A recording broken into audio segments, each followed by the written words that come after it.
대선 막판 정말 큰 변수가 발생했습니다. 어제 TV 토론이 있었고 오늘 야권 단일화까지 짧은 시간 내에 정말 많은 일이 있었는데요. 오늘 관련해서 정치권 이슈들 서용주 더불어민주당 상근 부대변인 정태근 전 의원과 짚어보겠습니다. 두 분 어서 오십시오. 어서 오십시오. 네, 안녕하세요. 네, 어제 TV 토론에서 두 후보가 붉은색 넥타이를 함께 맨 것이 신호였을까요? 이렇게 오늘 새벽 극적으로 단일화에 합의를 했습니다. 두 분 예상하셨는지 궁금한데요. 예상하셨습니까? 저는 뭐 꼭 오늘 될 거라고 생각하지는 않지만 어떻든 단일화에 대해서 국민적 특히 이제 정권 교체를 바라는 유권자들의 일관된 요구가 있었고 특히나 이제 안철수 후보가 그 결렬 선언한 이후에 안철수 후보를 지지했던 많은 분들의 이제 굉장히 큰 성화가 있었거든요. 네. 그래서 이번에 결국은 정권 교체를 바라는 유권자의 힘 때문에 단일화가 될 수밖에 없구나 이런 생각을 했었습니다. 네, 부대변인께서는 네네. 예상하셨습니까? 전체적인 흐름은 조금 안 되는 쪽으로 예상은 했었어요. 그런데 이제 마지막까지 전체 판세를 보아하니 지금 이제 윤석열 후보가 전체 선거 흐름에서 좀 정체가 돼 있고 지지율이요. 그다음에 우리 후보가 상승세가 있기 때문에 막판에 가서 어떤 또 합의가 있지 않을까라는 그런 생각들을 좀 했었는데요. 대비를 했던 부분들이 있고 하지만 이제 이런 부분들이 좀 단일화 과정들이 좀 아쉬움이 있습니다. 단일화 과정이라는 것은 어떤 합의 내용이라든지 어떤 투명성, 절차 이런 부분들에 있어서 국민들한테 어떤 좀 지지를 얻어야 하는데 전형적으로 이런 부분들은 자리를 나눠 먹기 위해서 야합한 게 아니냐 이런 부분에 있어서는 좀 비판을 받을 수도 있겠다. 그런 좀 말씀드리고 싶습니다. 야합이라는 말씀. 왜냐하면 이제 보면은 여론조사 방식으로 된 것도 아니고 그런 데서 어떤 정치적인 담론 부분도 아니고 그런 데서 윤석열 후보가 그동안 통합정부를 얘기했던 것도 아니잖아요. 그리고 통합정부 논의 이런 부분 담론에 대해서는 저희하고 얘기를 했는데 그대로 저희 단일화는 저쪽하고 한 거죠. 윤석열 후보하고. 그리고 안철수 후보 이제 그 통합 정치에 대해서 이제 직접 쓰셨더라고요. 예. 그걸 써서 윤석열 후보한테 줬다고 하는데 결국에는 그 내용을 보면 저희가 정치 교체를 의총해서 민주당에서 했던 그 부분을 그대로 가지고 가서 그냥 써먹은 거예요. 베껴간 거예요. 그래서 그런 부분에서 과연 안철수 후보가 어떤 합의를 통해서 물밑에서 윤석열 후보하고 뭘 거래를 했는지 이런 부분들은 국민들한테 좀 알려야 되지 않을까 좀 생각을 하고 있습니다. 이런 물밑 교감에 대해서도 많은 분들이 좀 궁금해하시고 계세요. 예상을 하셨다고 말씀을 하셨는데 어제 저녁에도 내일 역사가 이루어질 것 같다 이런 말씀을 하신 걸 제가 봤었어요. 도대체 그 짧은 시간에 어떤 이야기가 오갔길래 이렇게까지 가능했을까요? 그러니까 어저께 이제 토론의 과정에서 넥타이도 넥타이입니다만 같은 넥타이를 메고 나왔잖아요. 하지만 주로 안철수 후보가 윤석열 후보한테 제기했던 문제가 예를 들면 이 탄소 중립 이 문제에 대한 방안이라든지 그게 상당히 이제 뭔가 이제 협력적 분위기가 어저께 사실 있었는데 그거보다도 오늘 지금 이제 합의된 내용들을 보면 기본적으로 통합정부를 구성하고 인수위도 공동으로 구성하고 그리고 공동정부를 구성하고 선거 직후에 합당까지를 한다. 그리고 이제 오늘 그 안철수 후보가 낭독한 이 단일화에 대한 선언문을 보면 구체적으로 통합정부는 어떤 성격을 갖는다라는 부분들까지도 분명히 얘기를 하고 있거든요. 그래서 기본적으로 이제 정권 교체를 열망하고 정권 교체의 과정을 통해서 또 정치를 바꿔야 되겠다고 하는 유권자들의 뜻이 받아들인 건데 저는 안철수 후보의 결단을 높이 평가하는 것이 그동안에 이제 안철수 후보는 통합의 명분을 달라 그러면서 그 명분이라는 부분들이 단일화 경선 이 부분들을 주장을 했었거든요. 그런데 이제 오늘 아까 기자회견을 하면서도 질의응답을 하면서도 얘기했습니다만 현실적으로 이제는 여론조사 경선을 할 시간이 이제 불가능해졌다. 이 과정 속에서 사실은 안철수 후보가 어려운 결단을 내린 거거든요. 그리고 또 기자들이 일부 아까 물어봤던 것을 보면 그동안 예를 들면 이준석 대표를 비롯해서 국민의힘 측에서 뭔가 그 본인의 심기를 어렵게 하는 문제에 대해서 어떻게 생각하냐라고 물어보니까 자기는 전혀 기억하고 있지 않으니까 그런 얘기가 있었으면 기자분들한테 알려주셔라 이럴 정도로 이제 적극적으로 이제 그 하겠다는 말씀들을 하셨고 아마 이제 국민의당 내부에서 오늘 아마 이제 이 통합 선언을 이제 승인하는 절차를 거치면 조만간 뭐 내일부터는 아마 유세도 같이 하지 않을까 이렇게 보여집니다. 예. 네, 저희가 오전에 있었던 기자회견 잠시 후에 더 자세하게 다뤄보고요. 일단 안철수 후보의 이 같은 결정, 그 전까지의 행보를 보면 단일화는 없다, 단일화가 있다면 안일화다. 또 여론조사 방식의 경선 방식 단일화를 제시를 하기도 하면서 또 이를 철회하기도 했단 말이죠. 그런데 오늘 이렇게 갑작스럽게 발표를 했습니다. 이런 배경은 뭐라 보세요? 그러니까 이제 국민들께서는 이 단일화에 대한 부분들을 곱지 않게 보실 수밖에 없다라고 보는 건 안철수 후보 자체가 보면 그동안 10년 동안 정치를 여의도에 들어와서 새 정치 얘기를 할 때는 예. 양당 정치를 통해서 끊임없는 분열과 정쟁이 결국엔 국민들을 피곤하게 한다. 그래서 다당제를 주장해 왔거든요. 예. 그래서 다양한 의견들을 다당제를 통해서 국민들의 의견들을 하고 정치의 어떤 통합적인 부분들을 강조했던 분이 갑자기 모르겠어요. 국민의당을 그대로 두고 국민의힘과 같이 어떤 공동정부나 통합에 대해서 얘기하면은 진정성이 나름대로 있겠지만 국민의당을 합당을 시켜버려요, 국민의힘에. 그러면 양당제로 가겠다는 거를 본인의 10년 정치 철학을 버린 거거든요. 예. 이제 그래서 저희가 보는 거는 여러 가지 측면에서 이 단일화가 자체가 야비일 수밖에 없다. 그래서 뭐 인수위부터 시작해서 공동정부 구성하고 그러면 결국에는 공동정부를 구성한다는 것은 지방선거까지도 뭐 같이 논의를 했다고 언론 보도가 있던데 예. 결국에는 인사권이거든요. 자리.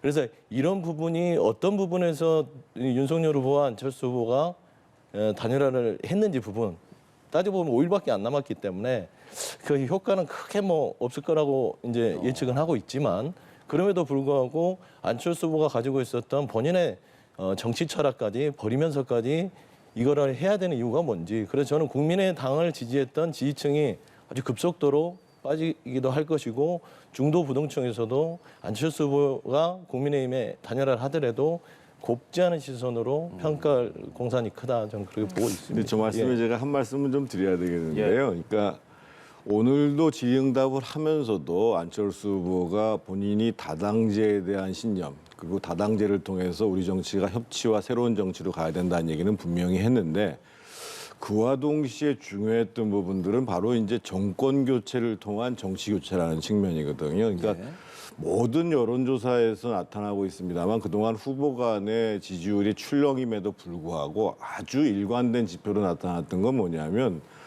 50%의 중반, 50% 중반대의 유권자들이 정권 교체를 해야 된다는 거였어요. 그러니까 안철수 후보 입장에서 봤을 때도 정치 교체 그리고 그런 다당제의 신념이 있음에도 불구하고 지금 상황에 있어서 대한민국의 유권자들 과반 이상이 요구하는 것은 정권 교체였다. 그래서 이것에 대한 국민적 열망들을 외면하기 어려웠던 것이고 그래서 일정 정도는 본인의 신념과는 어긋남에도 불구하고 국민들이 바라는 정권 교체라는 것을 위해서 어려운 결단을 한 거죠. 그런데 이번 안철수 행보를 보면서 안철수 후보가 10년의 정치 인생에서 선거에서 중도 하차하는 것이 서울 보궐선거까지 포함해서 총 4번째더라고요. 그래서 철수 정치라는 비판을 일각에서도 합니다. 이번에는 그런 비판을 안 받을 것 같은 게 오늘 안철수 후보가 질의응답을 하면서 이런 얘기를 하셨어요. 그러니까 그동안 사실은 정치를 하면서 내가 지향하는 정치적 가치나 내용들을 계속 얘기는 해왔는데 실제로 그것이 어떻게 실천되는지에 대해서 보여주지 못했다. 그래서 이번에는 공동정부를 통해서 본인이 실제로 구현하고자 했던 정치, 정책, 그리고 정부가 해야 될 여러 가지 새로운 모습들, 이런 모습들로 오히려 그동안 그 국민의당을 지지했던 분들이 실망했던 부분들을 메꿔드리겠다. 이렇게 얘기를 했거든요. 그래서 아마 이제 안철수 후보 입장에서 봤을 때는 그동안에 사실은 그 본인이 뭐 현역 의원까지는 했습니다만 권한을 갖고 행정의 일선에서 정치를 현실화시켜내는 과정들에 대해서 보여준 예, 바가 예. 없기 때문에 이번에는 정권 교체에 대한 열망도 있었고 또 그 일부 실망하시는 분들이 있겠습니다만 그렇게 이제 공동정부, 통합정부라는 걸 통해서 보여드리겠다 이렇게 말씀을 했기 때문에 적어도 정권 교체를 바랬던 유권자들 사이에서는 그런 비난은 없을 것 같습니다. 저도 그러면 뭐 할 말씀을 좀 드려야 될 거는 안철수 후보 자체가 이제 뭐 전체적으로 뭐 정권 교체를 통해서 뭐 정치 교체를 하겠다 뭐 그런 명분은 만들 수 있겠죠. 그럼에도 불구하고 말과 행동이 다른 거예요.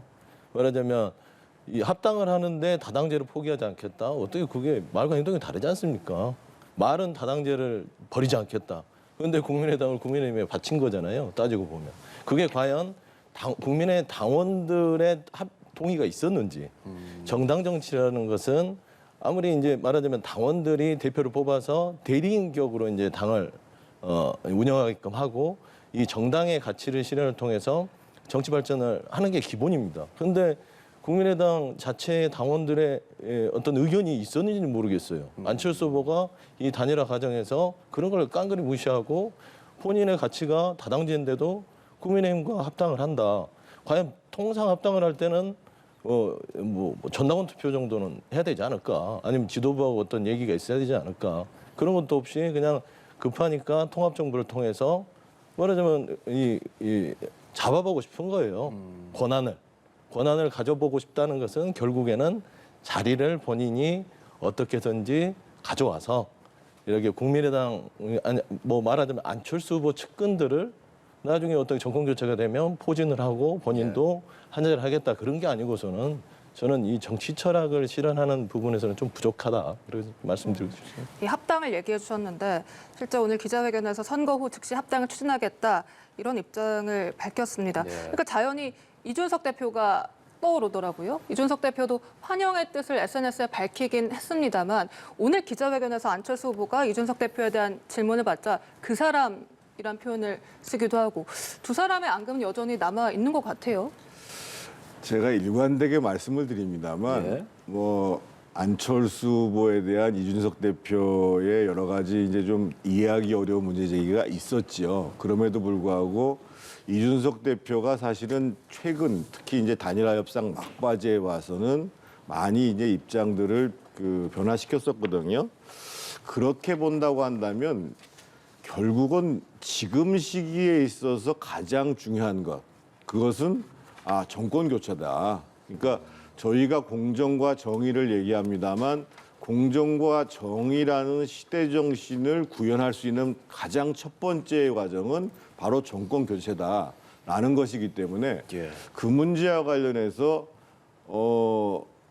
안철수 대표든 또 이준석 대표든 본인들이 양보하고 양해해야 될 부분들은 충분히 양해할 수밖에 없는 상황까지가 도래한 거죠. 물론 아마 이제 대선을 끝나고 난 다음에 합당 과정에서 일정 정도 갈등은 있을 겁니다. 왜냐하면 이게 이제 서로 합의문들을 다 작성을 하더라도 사실은 이제 합당 과정이라는 게 쉽지 않거든요. 그리고 특히나 합당 이후에 이제 곧바로 지방선거가 있어요. 그래서 약간의 갈등은 있겠습니다만 분명한 사실은 오늘 이제 공동정부 그리고 이제 합의문을 발표하면서 앞으로 공동정부가 나가야 될 방향 그리고 이제 지방선거까지의 내용들 그리고 이제 이 합당 선언을 한 것이기 때문에 아마 이제 이전의 앙금들이 말끔하게 해소되지는 않는다고 하더라도 그런 부분들을 이제 수면 아래 놓고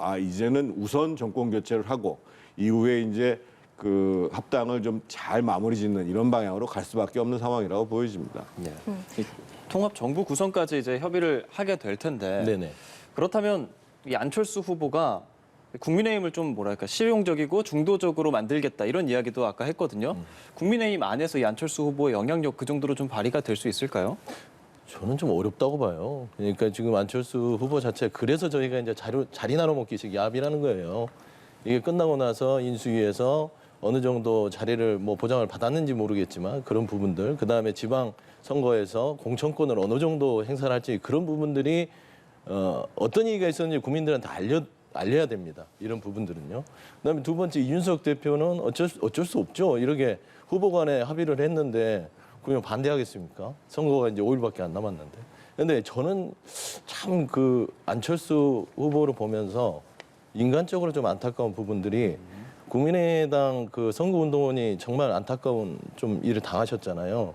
예. 네, 돌아가셨는데 당시 안철수 후보가 이 단일화 없다고 했던 부분들이 결국엔 그분들의 유지를 받들어서 단일화를 안 한다, 완주한다. 그렇게 얘기를 했었고 당시에 이준석 대표가 뭐 유서 쓰고 들어가냐라면서 비아냥됐던 그런 부분이 있습니다.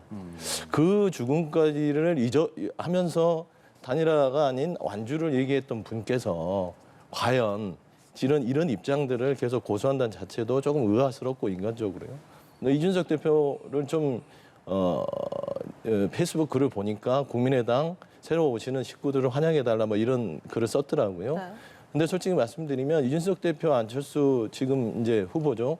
당으로 들어온다 하더라도요. 이준석 대표와 어떤 갈등 구조는 오래 갈 것 같다. 그리고 전반적으로 안철수 후보한테 힘을 준다고 하더라도요. 이준석 대표가 가지고 있는 그런 뭐 어차피 이 대표로서의 권한이 있다. 그런 부분에서는 서로 좀 물과 기름이 섞이기는 쉽지 않지 않겠냐. 좀 그렇게 보고 있거든요. 예. 네, 이 각각 국민의힘 측과 국민의당 측이 내세운 이 인사들이 장제원 의원과 이태규 의원이지 않습니까? 네. 지난 27일에 기자회견을 해서 정권을 부여받은 자가 누구냐고 했을 때 장제원 의원이라고 했을 때 윤핵관 논란이 있었거든요. 네네. 근데 이번에도 보면 장제원 의원의 매형의 집에 가서 이 회동을 했다 이렇게 알려지면서 또 윤핵관 논란이 나올까요? 윤핵관 문제는 이제 비단 이제 장제원 의원뿐만 아니라 권선동 의원도 그렇고 뭐 몇 분 계시는데 뭐 이제 본인들이 주장을 하시잖아요. 윤핵관인 게 자랑스럽다. 제가 봐서는 이제 뭐 어떤 대선 승리를 한다고 확신을 하고 본인들이 먼저 뭐냐면 측근이라고 공표하신 것 같아요. 근데 하나 아쉬운 부분들은 만약에 윤석열 후보가 어떤 정권을 잡는다 하더라도 이 윤핵관 부분들이 사라지지 않는 이상은 또 제2의 박근혜의 국정농단 부분들이 재현이 될 수 있다. 그런 우려들이 있고 이준석 대표 자체도 윤핵관 부분에 대해서 처음부터 갈등이 윤핵관이었거든요. 그리고 윤핵관 자체로 캠프 밖으로 쫓겨나신 분들이 뭐 김종인 위원장도 있으시고 홍준표 의원은 뭐 최근에 같이 하긴 하셨지만 또 그 부분도 윤핵관의 요인이 있었고 그래서 이 부분이 제대로 제거가 되지 않으면 어려울 것 같고요. 이번에 장제원 그 의원께서 협상에 임했던 부분들은 나름 이제 안철수 그 후보 쪽하고 나름대로의 어떤 인맥 관계가 좀 형성돼 있던 것 같아요. 그래서 아마 그 부분에서 역할을 하지 않았냐 그렇게 보고 있습니다. 예. 조금 설명을 드려야 될 것 같은데요. 그러니까 처음에 그 단일화 협의가 진행되는 과정들을 보면 지금 이제 소위 핵관이라고 얘기하는 사람들보다 선대위 내의 전체적인 분위기가 대표적으로 이제 권영세 본부장을 비롯해 가지고 뭐 원희룡 본부장 그리고 이제 조금 전에 말씀을 했습니다만 뭐 저같이 이제 캠프에 있다가 나왔던 사람들이라든지 김종인 위원장조차도 심지어는 경선을 받아서라도 단일화를 하자는 이러한 분위기가 전체적으로 높았었고 그런 부분들을 사실은 뭐 장제원 의원이 됐든 권성동 의원이 됐든 소위 핵관이라고 칭해지는 분들도 단일화 해야 된다 이런 생각들을 가진 와중 속에서 이제 그러면 현실적으로 그것을 어떻게 이뤄낼 것인가라는 것들에 대한 그 정도의 차이가 있었던 거거든요. 그러면서 장제원 의원의 이제 매형이 이제 이 안철수 후보하고 이 카이스트 교수 시절부터 오랜 연이 있었었고, 그래서 이제 어저께도 이제 12시 넘어서 이제 그 집에 가서 대화를 나눴다는 거 아니겠어요? 그래서 문제는 이제 앞으로 이제 윤핵관의 문제는 지금 현재 뭐 이제까지 또는 선거 그 캠프 과정보다도 윤석열 후보가 앞으로는 윤석열 정부에서 정말로 이 정치권에 있는 바깥에 있는 사람들까지를 포함해 가지고 제대로 일할 수 있는 정말 실력 있는 사람으로 정부를 구성하겠다 이런 원칙을 얘기를 했고 오늘 비슷한 얘기를 그 안철수 후보도 앞으로 정부는 그렇게 돼야 된다. 그래서 새로운 정부가 실제로 통합 정부이고 또 정치를 개혁하는 정부이고 실용 정부이기 위해서는 인사를 할 때 지난 시기의 인사에 얽매이지 않고 새로운 정부에 맞게 제대로 된 인재를 등용할 수 있는가 이 문제를 기준을 놓고 봐야 될 문제가 아닌가 생각합니다. 그러니까 저도 이제 말씀을 드리면 그렇게 되면 가장 좋죠. 예. 그러니까 다양한 인재들을 통합 정부를 통해서 그 국민임이 아니더라도 여러 사람들을 끌어와서 적재적소에 쓰는 것들이 그게 민주당이 말했던 정치 교체 요체였습니다. 그리고 그렇게 가는 방향이 대한민국 발전에서 올바르다. 하지만 이게 말과 행동이 달랐다는 부분이 저희가 지적하는 부분입니다. 그러니까 윤핵관에 대해서 전면에서 뺐다고 해놓고는 뒤에 가서 다 일을 하고 있었던 거예요. 그러면 나중에 통합정부라고 말은 지금 해놓고 나서 실질적으로는 뒤에 가서는 그리고 윤핵관들이 어떤 권리 행사를 하고 문고리 역할을 하게 되면 결국에는 그런 통합정부 그다음에 어떤 정치교체 여러 가지 인재를 적재적소에 갈 수 있겠냐. 결국엔 그 사람들이 뒤에서 또 다 일을 할 수밖에 없다. 이런 우려를 좀 말씀드리는 겁니다. 네, 한 말씀 안 드릴 수가 없는데요. 문재인 정부만큼 지금 5년 동안 집권한 민주당 정권만큼 철저하게 자기 사람 위주로 해가지고 그 정부 고위직 국무위원들을 인선한 정부가 사실은 없었어요. 그리고 저희가 이 자리에서도 여러 번 얘기했습니다만 국회에서 인사청문회가 통과되지 않은 사람, 그 사람들을 장관으로 등용한 가장 많은 수의 장관으로 등용한 정부도 이 정부고 잘 아시겠습니다만 소위 광흥창 팀이라고 그래서 광흥창 팀에 있었던 사람들이 마지막까지 장관직들을 하잖아요. 그래서 사실은 국민들은 민주당이 정치 개혁을 한다, 통합 정부를 한다 이런 거에 대해서 암만 의총에서 의결을 해도 신뢰할 수 없었던 것이고 저는 앞으로는 정말 어떤 정부 서로 이재명 후보가 당선되는 경우가 있더라 하더라도 지난 5년간 민주당이 해왔던 인사는 절대 반복해서는 안 됩니다. 그리고 저는 당연히 이제 윤석열, 안철수 공동정부가 구성이 되면 제가 예를 들면 앞으로 이제 국민의힘에 속한 인사라고 하더라도 만약에 그런 식으로 정말 이 측근들을 중심으로 해서 인사를 한다. 그러면 그 문제를 국민을 대신해서 강력하게 문제를 제기를 해야죠. 그래서 앞으로 어떤 정부라고 하더라도 자기 측근을 가지고 도배하는 인사 이것은 지난 5년으로 충분하다고 생각합니다. 저는. 지난 5년이 아니라 한 10년 넘었죠. 박근혜, 이명박 정부도 측근 인사 엄청났잖아요. 인사청문회 저희가 야당 시절에 불채택할 때도 장관 임명하시고 그래서 그렇게 얘기하시는 것은 지난 정부의 어떤 지적을 하시는 국민의힘 측 입장은 이해하지만 저는 그렇습니다. 정치 교체를 저희가 주장했던 요체는 국민들께서 그동안에 저희 문재인 정부도 민주당도 반성해야 할 부분이 있습니다. 그렇기 때문에 반성을 하고 각성을 하는 차원에서 정치 교체를 얘기했던 것이고 이제 통합정부, 국민 통합 이런 부분에서 각 당에 저희는 그런다니까요. 모든 사람들이 인재를 써야 된다. 그런 말씀을 좀 드리고 싶습니다. 예. 사실 두 후보 이제 안철수 후보와 윤석열 후보가 합의하기로 하면서 근데 두 후보 간에 이제 공약에서 차이가 있는 부분이 좀 있거든요. 병사 월급 인상이라든지 이런 부분에서 누군가는 나는 안철수 후보의 공약이 좋으니까 뽑을 거야라고 생각했을 수도 있고 반대도 있을 수 있는데 6일 남은 지금 시점에서 이렇게 단일화를 했단 말이죠. 이런 부분을 어떤 식으로 이제 좀 합의를 해나갈 수 있을까요?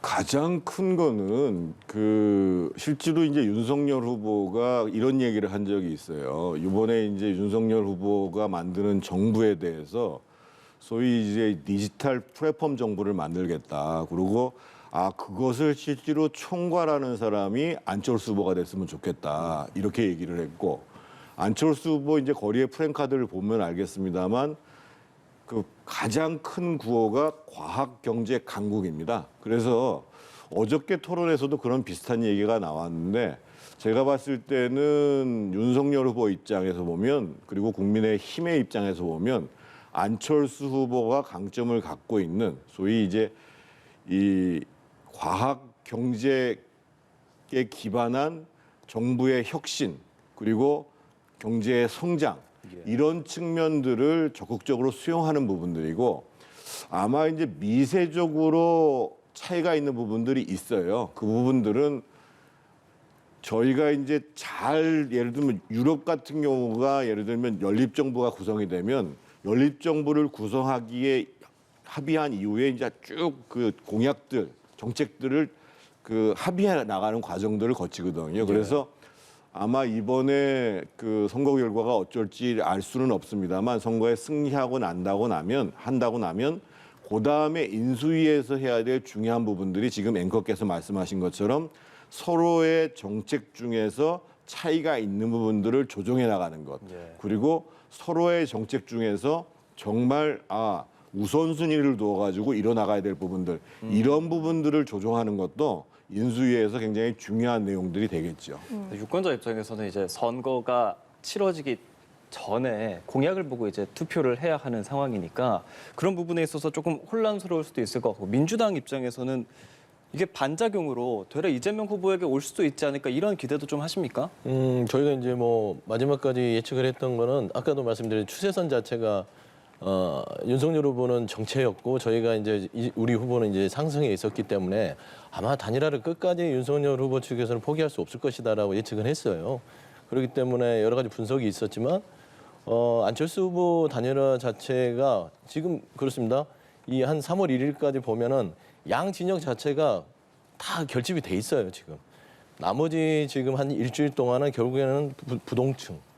그동안 선택하지 않았던 이런 분들이 선택을 하는 것들이 과연 누구한테 올 것이냐. 하지만 안철수 후보의 단일화는 그들을 움직이기에는 좀 마이너스 효과가 있을 수 있다라고 보는 측면은요. 첫 번째, 부동층들은 말씀한 대로 세세한 공약들을 봅니다. 그러니까 진영 논리가 없이 내 삶을 어떻게 변화시키고 실행 능력이 있고 누가 유능한지. 그러니까 누가 이거를 제대로 할 수 있는 사람이 이제 실력을 보는 거고요. 두 번째는 솔직히 말씀드리면 이 누가 거짓말을 하지 않고 솔직하게 할 수 있는지 이런 부분들을 봅니다. 근데 제가 봐서는 이 단일화 효과 자체를 이 부동층에서는 굉장히 안 좋게 볼 공산이 크다.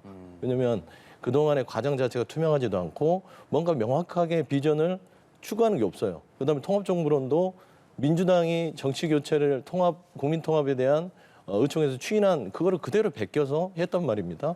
그러면 부동층들은 그걸 정확하게 지켜봐요. 하지만 진보나 보수층 있는 분들은 그냥 본인들이 해석하고 싶은 대로 합니다. 왜냐하면 국민의힘에서는 단일화 효과가 극대화될 것이다.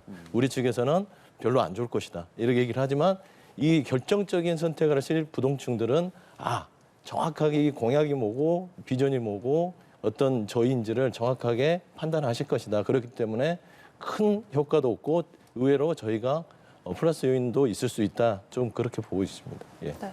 앞서 정 전 의원께서 이 통합정부 구성이나 인수위 구성에 대해서 잠깐 말씀을 해주시긴 했습니다만 이 단순 비교는 어려울 수 있습니다. 이 오세훈 서울시장과 단일화를 할 때는 안철수 후보 측이 이 서울시 정무부시장 정도를 가져가는 그런 한계는 있었거든요. 그럼 이 정도의 단일화 수준이면 어느 정도까지 참여를 한다는 겁니까? 그 오세훈 시장 같은 경우에도 정무부 시장 외에도 지금 이제 국민의당 출신 인사들이 서울시의 주요 직책에 그러니까 정무직으로 일할 수 있는 자리에 한 4분 이상 근무하는 걸로 알고 있고요. 그 전에 남경필 경기도지사가 사실은 그 민주당과의 연정까지의 형태의 그 운영을 한번 한 적이 있었어요. 근데 지금은 공동정부를 구성하기로 지금 합의를 본 거거든요.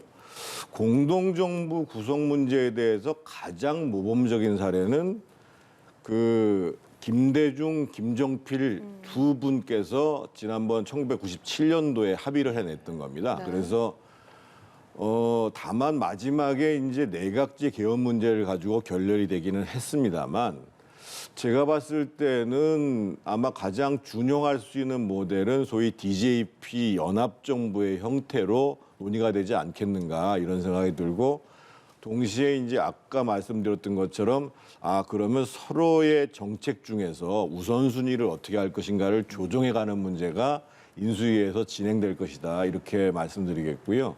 조금 전에 우리 그 대변인 설 대변인께서 말씀하신 것과 관련해서 제가 한 말씀만 드리면 이번 선거를 관통하는 지표 중에서 가장 일관되게 변함없이 나타났던 지표는 뭐였냐면요. 정권 교체를 바라는 유권자가 거의 50% 중반대에서 크게 변화가 없었다는 거예요. 그리고 이 정권이 연장돼야 된다라고 하는 그 지표는 대략 40% 초반대에 머물렀던 거거든요. 제가 뭐 민주당 이재명 후보를 걱정할 문제는 아닙니다만 사실은 이재명 후보가 윤석열 후보에 대한 공격보다도 문재인 정부와 차별화하면서 소위 정권 교체에 대한 국민들의 마음을 누그러뜨리는 것이 굉장히 중요한 전략이었는데 거기에 사실상 실패한 거거든요. 마지막까지 제가 계속 말씀드리는 게 정권 교체에 대한 열망들을 계속 유지되는 선거였기 때문에 제가 봤을 때는 뭐 약간 그 좀 늦은 감도 있기도 하고 또는 뭔가 투명하지 않다 이런 측면이 있음에도 불구하고 이 정권 교체의 열망은 그대로 이 투표장에서 반영되지 않겠는가 이런 기대를 갖고 있습니다. 네. 정전 의원. 예, 잠깐 말씀드리면 예. 뭐 그렇게 보실 수 있는데 이 정권 교체 여론이 높죠. 구도는 인정합니다. 예. 그런데 윤석열 후보가 그 정권 교체 여론을 그대로 못 받아 먹었어요. 그러니까 인물론이 너무 떨어지니까 윤석열 후보 자체가 처음부터 정권 교체 여론이 뭐 55 이 정도 됐으면 이미 압도적으로 윤석열 후보가 앞섰어야 됩니다. 이런 단일화까지 생각할 필요도 없어요. 그런데 얼마나 인물적으로 국민들께서 정권 교체를 열망하는데 부족하면 계속 정체하지 않습니까? 이런 부분들은 국민의힘에서도 반성을 해야 될 부분이 있는 것 같고요. 그다음에 DJP 말씀하셨는데 이거는 좀 팩트를 좀 바로 잡기 위해서 말씀드리는 겁니다. DJP 때는요 국민들한테 어떤 통합으로 할 건지를 보고를 드렸어요. 총리는 누구, 내각은 누구 이렇게 상세히 보고를 드리면서 DJP 연합에 대한 효과가 극대화됐던 거다. 근데 지금은 안철수 후보랑 윤석열 후보 자체 하는 건 아무 국민한테 보고되는 게 없지 않습니까? 어떻게 내각을 구성을 하고 뭘 하겠다. 그냥 인사권만 공동으로 행사한다. 그렇기 때문에 이거는 전형적으로 자리에 나눠먹기식 야합이기 때문에 이런 부분들을 부동층 국민들께서는 용납하기 힘들 것이다. 그렇게 보고 있습니다. 네. 이렇게 정전 의원은 DJP 연합과 이번 단일화를 비교를 해주셨고 부대변인께서는 그 다르다 이렇게 비판을 해주셨는데 오늘 윤건영 민주당 선도위 정무실장이 이번 단일화를 보면서 지난 정몽준 후보가 단일화를 철회했을 때가 생각난다 이렇게 비교를 했더라고요. 그거 조금 뭐 그렇게 보시는 분들이 있고 또 그렇게 안 보는 분들도 있는데요. 그러니까 그 얘기인즉슨 단일화 효과가 미비할 것이다. 그 얘기를 하는 것 같아요. 당시에 뭐 그렇게 처리했더라도 큰 단일화 효과가 미비했다. 그 얘기를 하는 것 같고요. 저는 솔직히 이제 DJP 이 부분을 얘기했던 거는요. 정확하게 총리 내각 어떤 부분에서 거래가 있었는지 국민한테 말씀을 드려야만 단일화 효과를 볼 수 있다. 그런 말씀 드리는 겁니다. 예. 네. 결국 지금 단일화 효과가 얼마나 될 거냐 이게 변수일 것 같은데 일단 민주당 같은 경우는 이재명 후보가 이제 김동연 전 총리와 단일화를 해서 오늘 서울 유세를 같이 한다 이런 기사를 딱 접하고 그리고 안철수 후보와 윤석열 후보 단일화를 했단 말이죠. 그러니까 두 양강 후보 모두가 단일화라는 카드를 꺼내들고 손에 쥔 이 상황에서 앞으로 남은 구도 변수 어떻게 보십니까? 김동연 후보하고 이재명 후보하고 단일화하고 지금 이제 윤석열 안철수 후보의 단일화는 사실은 비교할 수가 없는 정도의 내용이라고 봐야 될 거고요. 아마 이제 오늘부터 야권에서는 투표율을 올리는 문제에 집중을 할 것입니다. 그러니까 뭐 일관되게 말씀을 드립니다만 정권 교체의 열망을 갖고 있는 분들 물론 안철수 후보를 지지했던 분들 중에 일부는 여전히 나는 윤석열 후보가 마음에 안 들어 이런 분들도 있겠습니다만 그런 것들을 위해서라도 아마 내일부터는 안철수 후보가 나서서 정치 교체를 실제로 만들어가는 과정들은 정권 교체를 먼저 하는 겁니다라는 부분들을 유권자들한테 호소를 할 것이고 그런 과정 속에서 제가 봤을 때는 야권이 이번에는 정말 투표율이 높으면 높을수록 더 큰 격차로 이길 수 있고 그리고 현실적으로 보면 지금 국회를 거의 지금 민주당이 180석, 민주당의 우호적인 의석까지 포함해서 180석을 장악하고 있잖아요. 그래서 네. 집권 이후에도 국민적 지지라는 부분들을 더 확인받으면서 힘있게 가기 위해서라도 이번에 더 큰 득표를 해야 된다. 더 큰 격차로 승리를 해야 된다. 또 이런 현실적인 필요성도 존재를 하는 거예요. 그래서 아마 이제 안철수 후보하고 윤석열 후보는 공이 이번에는 정말 모두 투표장에 나와서 가장 높은 투표율로 야권 교체의 힘을 모아달라. 이렇게 진행될 가능성이 크다고 보여집니다. 사실 이재명 후보 그동안 이 정치 교체를 외치면서 반윤 연대를 구성하려고 노력하지 않았습니까? 네. 그러면 이런 행보에도 좀 차질이 불가피해 보이는데요. 그렇지 않습니다. 기존적인 정치 교체가 이루어져야 된다라는 입장은 명확하고요. 네. 그러니까 말씀한 대로 정권 교체, 그러니까 권력을 잡기 위한 것보다 근본적으로 정치가 바뀌어야만 국민의 삶이 바뀐다. 이런 부분에 있어서는 저희가 의총을 통해서 추인을 했고 국민한테 약속을 한 겁니다. 말씀한 대로 이 결과를 떠나서 저희가 민주당이 172석이라는 의석을 갖고 있기 때문에 정치 교체는 그런 데 쓰면 되는 것이고요. 다만 좀 아쉬운 부분들은 이게 국민의 힘으로 안철수 후보가 들어가면서 또 양당 체제예요. 그러고 나서 그 이후에 또 양당 체제의 지리한 이런 정쟁들이 과연 멈춰질 수 있을지 이런 부분에 있어서는 상당히 좀 우려스럽다. 그런 말씀드립니다. 말씀을 주셨으니까 사실은 제가 어제 그 민주당 내에서 이제 정치개혁 문제에 대해서 적극적인 분들을 만나가지고 이제 얘기를 나눈 적이 있었거든요. 그래서 이번에 선거 문제와 관계없이 선거의 승패와 관계없이 민주당에서 정치개혁의 문제를 얘기한 것은 잘한 겁니다. 그래서 저는 서로 이재명 후보가 당선이 안 되는 한이 있더라도 저는 이번 선거가 끝나면 민주당이 의총에서 결의한 대로 그 정치개혁의 문제를 좀 잘 끌고 갔으면 좋겠어요. 네. 근데 오늘부터는 이제 저희가 내일부터 사전 투표가 이루어지고 오늘부터는 우리 여론조사 결과도 이제 공표를 못 한단 말이죠. 그렇다면 이 효과를 어떻게 확인할 거냐, 얼마나 효과가 있을지 이런 부분은 어떤 식으로 우리가 알 수 있을까요? 공표를 못할 뿐이죠. 여론조사는 실제로 진행이 됩니다. 진행이 되고 아마 각 당 내부에서는 아마 이제 오늘부터 실제로 이제 어떻게 여론이 추이가 되는지 아까 제가 말씀드렸던 것처럼 정권 교체를 바라시는 분들의 표가 결집이 되는지 안 되는지를 알 수가 있는데 무엇보다도 느낄 수 있는 것은 이제 아마 오늘 아침에 발표됐으니까 예. 오늘 저녁에 이제 저도 이제 거리에 나가서 유세를 하면서 유권자들한테 인사를 하거든요. 그 반응들을 보면 금방 알 수 있습니다. 보통 우리가 이제 스스로가 예를 들면 국회의원에 출마하면 사람들의 손을 잡아보면 어느 정도의 지지 강도인지를 알 수 있다고 얘기를 하잖아요. 네, 그런 것처럼 잠시만요.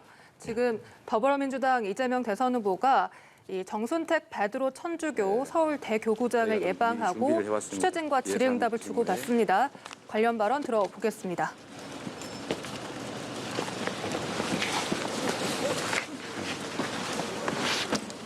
정치는 정치인들이 하는 것 같지만 사실은 국민이 하는 것입니다. 역사와 국민을 믿습니다. 민생경제, 평화, 통합의 길을 꿋꿋하게 걸어가겠습니다.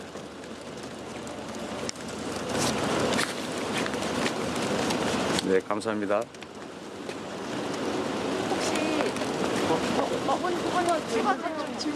몇 개만 더 받아주세요. 나중에 또 말씀드릴게요.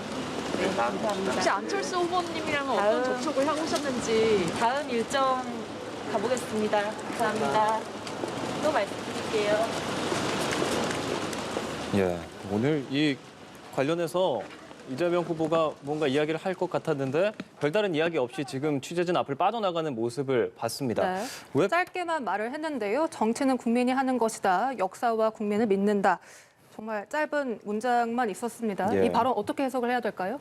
일단 말씀한 대로 후보께서 양쪽의 단일화에 대해서 길게 얘기가 필요 없지 않겠습니까? 이미 합의가 된 부분이고 하지만 정치 교체에 대한 부분들, 그다음에 정치는 그러니까 국민이 중심이 돼야 되지 이런 정치적 야합이 결국에는 중심이 돼서는 대한민국을 발전하지 않는다는 저는 그런 좀 행간이 있지 않냐 그런 말씀 드리고 좀 똑같습니다. 아무리 단일화를 한다 하더라도 국민들이 현명하게 판단을 하시고 이 단일화가 과연 우리 삶을 바꾸기 위한 단일화인지 그들이 자리를 나눠 먹기 위해서 한 야합인지 이 부분은 국민들께서 판단하실 것이다. 그런 네. 말씀으로 좀 해석이 됩니다. 네, 예. 이재명 후보 그러면서 민생, 경제, 평화, 통합의 길을 걸어갈 것이다 이런 발언도 했거든요. 정 전 의원께서는 이 발언 어떻게 들으셨습니까? 지금 이재명 후보의 표정을 봐서는 아마 민주당 내에서는 단일화가 결렬됐다라고 생각을 했던 것 같아요. 그러니까 단일화 협상이 실제로 진행되고 막판까지 될 가능성이 있다라는 생각을 안 하셨던 것 같이 보여지고 저는 역으로 말씀을 드리면 정치는 국민이 하는 거 맞습니다. 이번 사실은 단일화도 아마 양쪽 후보들만의 생각, 판단이었다고 하면 단일화가 안 되는데 결국 계속 단일화를 밀어붙이는 것은 정권 교체를 바랬던 분들, 심지어는 예를 들면 안철수 후보를 지지했던 안철수 후보의 후원 회장을 비롯한 이 국민의당 지지자들조차도 계속적으로 단일화를 해야 된다라고 압력을 넣은 거거든요. 물론 국민의힘 지지자들 중에서도 마찬가지고요. 맞습니다. 정치는 이제 국민의 뜻에 따라서 이루어지는 거고. 그래서 아마 그 지금 이재명 후보의 머릿속에서는 그럼 마지막 남은 6일간의 전략을 어떻게 가져갈 것인가에 대해서 아마 미처 좀 생각이 좀 정리가 안 되신 것이 아닌가 이런 생각을 해봅니다. 네. 그래서 민주당 쪽에서 긴급 회의를 소집해서 앞으로 대응 방안을 논의한다 이런 보도가 나왔습니다. 네. 어떤 대응 방안을 논의를 했습니까? 저 분명히 말씀드렸지만 만에 하나 모든 것들은 이제 대비를 하고 있었고요. 그다음에 지지율 추이를 보면서 이렇게 갈 수도 있겠다. 근데 지금까지 현재 캠프 기조, 그러니까 민생과 경제, 통합 이 부분에 대해서 정치 교체 이거를 유능한 경제 대통령에 대해서 코로나 이후에 대한민국을 어떻게 책임질 것인지 그래서 그 부분을 그냥 묵묵하게 꾸준히 호소하면서 간다. 그게 이제 기조고요. 뭐 그렇게 당황스럽지는 않습니다. 뭐 단일화 부분이 있어서 뭐 시간도 그렇고요. 그다음에 과정과 절차 자체가 이미 너무 불투명하고 누가 보더라도 감동이 없는 단일화이기 때문에 이런 부분에 있어서는 저희는 저희 길을 가면서 틀림없이 이제 국민들께서는 유능한 실력 있는 한다면 할 수 있는 사람을 뽑지 않을까. 뭐 말하자면 뭐 잘 모르고 좀 나름대로 좀 부족한 이미 TV 토론을 통해서도 뭐 다 증명이 됐겠지만 부족한 사람이 대한민국을 책임지기에는 좀 위험하다. 그런 말씀 좀 드리고 네. 싶습니다. 부 대변인께서 감동 없는 단일화라는 지적을 해주셨는데 실제 일각에서는 워낙 양측의 진실 게임 양상, 예. 핑퐁 게임이 계속되다가 이렇게 막판 단일화에 대한 피로감이나 또 안철수 후보의 표가 그대로 윤 후보에게 갈 것인가 이 부분에 대한 의문도 많이 지적을 하더라고요. 여론조사상으로 보면 뭐 그 안철수 후보가 단일화를 했을 경우에 상대적으로 이제 윤석열 후보에게 오는 표가 많았다라는 부분들, 그러니까 이재명 후보한테 가는 표보다는 많았다라고 이제 확인되는데 그게 대략 뭐 한 6대4, 7대3 이 정도의 비율이 나오는데 실제 이번에는 아마 그거보다는 더 많이 나올 거라고 보여져요. 그러니까 이제 정치라는 게 그렇습니다. 이제 모든 과정들이 투명하게 공개되면 좋겠습니다만 예. 서로가 이제 협상하는 과정에서 또 이제 득실이라는 부분들이 있고 또 협상이 이루어지기 위해서 밝히지 못하는 부분들이 사실 있고 어제 저희가 TV 토론을 보면서도 막후에서는 계속 지금 이제 단일화에 대한 조율이 이루어질 거라고 생각을 못 했잖아요. 그런데 중요한 것은 어떻든 정권 교체를 바라는 유권자들 입장에서 보면 단일화를 해야 된다. 이런 부분들이 분명했던 거고 그런 측면에서 보면 뭐 다소 이제 석연치 않은 부분도 있다고 하더라도 저는 투표율이 계속 올라가는 방향으로 힘을 쏟으면 단일화의 효과는 충분히 나타날 수 있지 않겠는가 이렇게 생각합니다. 그리고 사전 투표가 내일부터 시작이 되잖아요. 사전 투표를 계속 독려하고 있는데 양 당 모두 사전 투표율이 높아지면 어디에 유리할까 이런 것도 의견이 좀 갈리거든요. 어떻게 생각하세요, 의원님?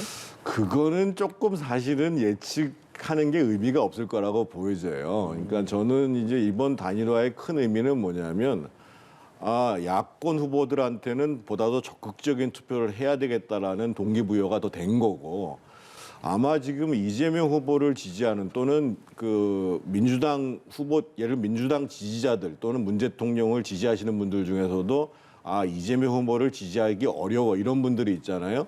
그런 분들한테는 사실은 막판에 표 결집을 하는 것이 아니라 그분들이 투표장에서 이탈할 가능성이 높게 만들어졌거든요. 그래서 내일 사전 투표율이 뭐 높으면 누구한테 유리하다 이렇게 보기는 쉽지 않은데 어떻든 국민의힘 입장에서 봤을 때는 이번 선거는 투표율이 제일 중요한 문제다. 왜냐하면 아까도 제가 말씀드렸던 것처럼 정권 교체를 바라는 유권자의 비율이 높았기 때문에 그래서 국민의힘은 투표율을 계속 높이는 방향으로 지금 이제 안철수 후보를 지지했던 분들한테도 마찬가지죠. 그래서 어느 편이 더 유리하다라는 것보다도 저희들의 입장에서 봤을 때는 투표율을 높이는 방향으로 계속 노력을 할 겁니다. 예. 또 일각에서는 이번 단일화 효과로 오히려 이 후보 측의 지지율, 그러니까 지지층이 좀 더 결집을 할 것이다. 위기감을 느껴 더 결집할 것이다. 이런 분석도 있더라고요. 뭐 여기 동의하십니까? 그렇죠. 다양한 이제 분석들이 있을 수 있는데 전통적 진보 진영층에서는 결집을 더 할 공산은 크죠. 왜냐하면 이제 이 단일화 과정이 또 갑자기 이루어졌고 그다음에 이 부분이 투명하지도 않고 이러다 보니까 아 이래서는 안 되겠다 하면서 집결할 공산이 커요. 그동안 말하자면 조금 저희도 전통적 진보 지지층 쪽에서 좀 적극적인 어떤 지지를 보내지 않은 부분들에 대해서도 계속 호소를 해왔습니다. 좀 더 적극적으로 해달라 이런 부분이 분석이 되고 한 5, 6일 남았는데 사전투표가 이제 내일부터인데 아마 제가 봐서는 이 부분이 투표율 양쪽에 아무 어떤 투표율이 양쪽 진영에 유리하다 불리하다 투표율은 중요하지 않을 것 같아요. 예. 대신 말하자면 중도 부동층이 어떻게 선택하느냐 이 부분인데 제가 봐서는 사전투표 이후에 어떻게 또 어떤 타켓으로 어떤 부분에서 공략을 하느냐에 따라서 이 승패는 갈릴 것이다. 그래서 단일화 효과 다시 말씀드리지만 큰 영향은 없을 것이다. 그렇게 말씀드리고 싶습니다. 이제 토론도 없고 언론에 공표되는 여론조사도 없고 마지막 변수라고 얘기했던 단일화가 이제 성사가 됐습니다. 앞으로 마지막 남은 변수가 있을지 있다면 뭐가 될지 궁금한데요. 뭐 혹시 이렇게 말씀드리는 게 너무 이제 좀 그 안도하는 모습으로 비칠까봐 좀 죄송스럽긴 합니다만 제가 판단했을 때 큰 변수는 없을 것 같습니다. 그러니까 이제 엊그저께 어제 토론 때에 사실은 이제 어제가 마지막 토론이었는데 사실은 후보들 입장에서 보면 표를 더 얻는 것보다는 큰 실수가 있었는가 없었는가라는 문제가 상당히 기준점이 되는 거였는데 어제 토론에서 그렇게 뭐 윤석열 후보도 그렇고 이재명 후보도 그렇고 큰 실수는 사실 없었거든요. 그런다고 봤을 때는 마지막에 또 이런 경우는 있을 수 있겠죠. 뭐 상당히 치명적인 뭐 네거티브가 나온다라고 했을 경우에 이제 일정 정도 영향을 미칠 수는 있다고 보여지지만 이미 이제 제가 봤을 때는 큰 측면에 있어서 대세는 정리가 된 것이 아닌가. 그리고 서로 그 후보 간에 있어서 소위 이제 상호 이제 비방하는 공방들이 이루어져도 제가 봤을 때는 표심에는 큰 변화를 주기 어려운 상황이라고 보여집니다. 네, 알겠습니다. 이번 대선은 결국 3자 구도로 치러지게 됐습니다. 지금까지 서영주 더불어민주당 상근 부대변인 정태근 전 의원과 함께 이야기 나눠봤습니다. 고맙습니다. 오늘 고맙습니다.